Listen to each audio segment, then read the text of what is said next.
Okay, our next speaker is Toby Schindelbeck.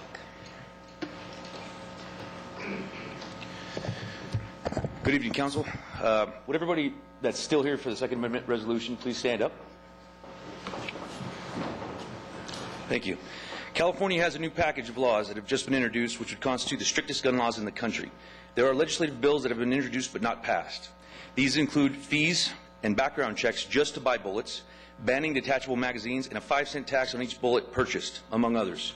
SB 47, SB 108. The mayors of LA and San Francisco, among others, lent their support and authority and helped to draft some of these draconian laws. Some of you might say that a resolution in support of the Second Amendment does not belong at a local meeting because it is not a local issue.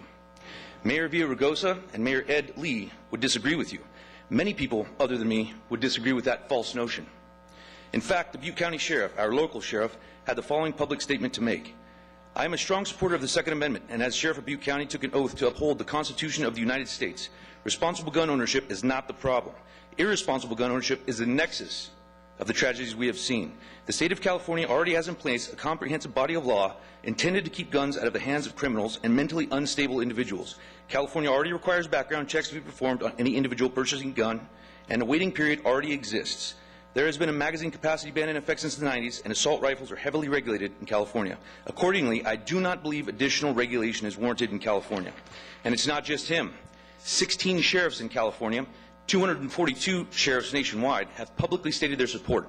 In addition, El Dorado County and Siskiyou County have both passed resolutions, one on January 29th, one on February 12th of this year. The precedent has been set. When our own sheriff feels that it is necessary to make a public statement reaffirming his oath of office, specifically regarding the Second Amendment, we feel it is important for our mayor and city council to do the same.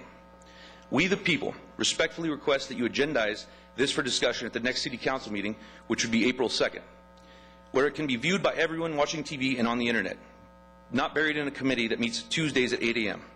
Please do not hide this from the public.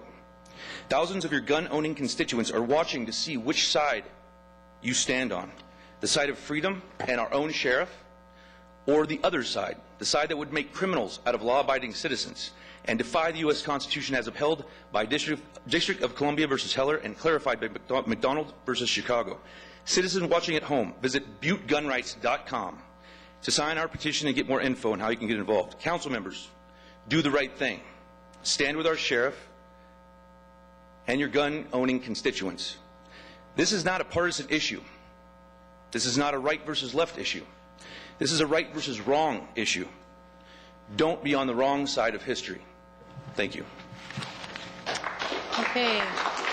I have a